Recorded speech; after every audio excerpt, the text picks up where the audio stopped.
অবশেষে স্বস্তির ধারাপাত। 2-3 দিনের দক্ষিণবঙ্গে ঢুকবে বর্ষা। প্রাক বর্ষার বৃষ্টি কলকাতা সহ জেলায় জেলায়। প্রাক বর্ষার বৃষ্টিতে দক্ষিণবঙ্গে কিছুটা কমল তাপমাত্রা। অবশেষে স্বস্তি দক্ষিণবঙ্গের বিভিন্ন জায়গায়।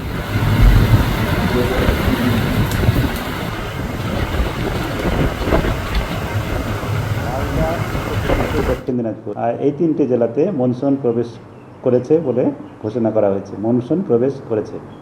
আর মনসুন প্রবেশের যে পূর্বাভাস আমাদের দেওয়া রয়েছে, আগামী 2-3 দিনের মধ্যেই দক্ষিণবঙ্গের কিছু জেলাতে প্রবেশ করার সম্ভাবনা আছে।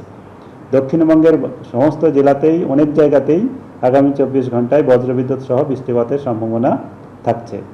কলকাতা পার্শ্ববর্তী অঞ্চলেও বজ্রবিদ্যুৎ সহ বৃষ্টিপাতের সম্ভাবনা আগামী 2-3 দিনে থাকছে। আর আজ সর্বোচ্চ তাপমাত্রা 34 থেকে 35-এর মাঝামাঝি থাকার সম্ভাবনা। কালও এই রকমই থাকবে, আর একটু কমার সম্ভাবনা রয়েছে। ডায়মন্ড হারবারে ভোট নিয়ে বিস্ফোরক অভিযোগ করলেন বিরোধী দলনেতা শুভেন্দু অধিকারী। তিনি বলছেন, ভোটের দিন ক্যামেরার মুখ ঘুরিয়ে দেওয়া হয়েছিল, অন্যদিকে ইভিএমে তৃণমূলের প্রতীকবাদে সমস্ত প্রতীকে সেলোটেপ সাঁটানো হয়েছিল।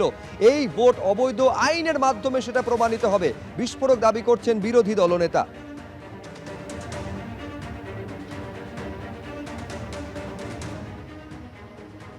ডায়মন্ড হারবারে যেভাবে ভোট লুট হয়েছে, যেভাবে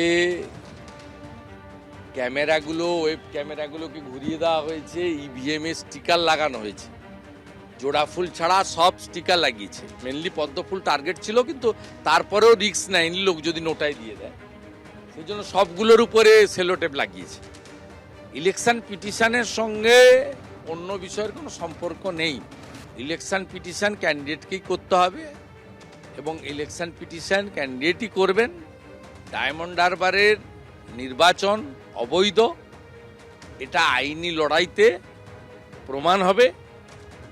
এর জন্য যে বা যারা এফেক্টেড, ভোটার হতে পারে, ক্যান্ডিডেট হতে পারে, যারাই কোর্টে আসবে, লিগ্যাল ব্যাটেল করবে, তাকে সাপোর্ট শুভেন্দু অধিকারী দেবে। ইভেন কোনো ইন্ডিপেন্ডেন্ট ক্যান্ডিডেটও বা অন্য পার্টির, সেও যদি ইলেকশন পিটিশন করে ওই ইলেকশনকে নাল অ্যান্ড ভয়েড করার জন্য বলে যে আমি লড়বো, এলওপি আপনি হেল্প করুন বা শুভেন্দু অধিকারী হেল্প করুন, আমি পার্সোনালি হেল্প করবো। ডেমোক্রেসিতে এই জিনিস হয় না।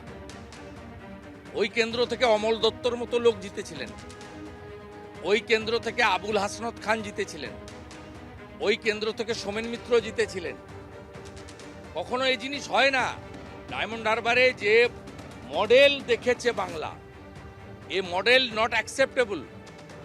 এটা হচ্ছে পরাজিতের আর্তনাদ, এবং শুভেন্দু অধিকারী নিজের সব প্রার্থী ঠিক করেছিলেন, ইলেকশনটা করেছেন জাতীয় নির্বাচন কমিশন, এটা বোধহয় উনি মধ্যে মধ্যে ভুলে যান।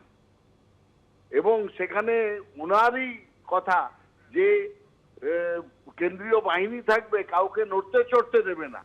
কেন্দ্রীয় বাহিনীও ছিল, অবজারভার ছিল, কেন্দ্রীয় অবজারভার অন্য অন্য রাজ্য থেকে এসেছিল, তাদের সঙ্গে রেগুলার সকাল বিকেল মিটিং তো শুভেন্দু অধিকারী করছিলেন সেই অবজারভারদের সঙ্গে। তাদের ফোন নাম্বার দেখলেই দেখা যাবে যে শুভেন্দু অধিকারী কতবার বাইরে থেকে আসা অবজারভারদের ফোন করেছেন। এটা হচ্ছে হাওয়া গরম করার কথা। পারলে করুন না, চ্যালেঞ্জ করছি, পারলে কিছু করে দেখান।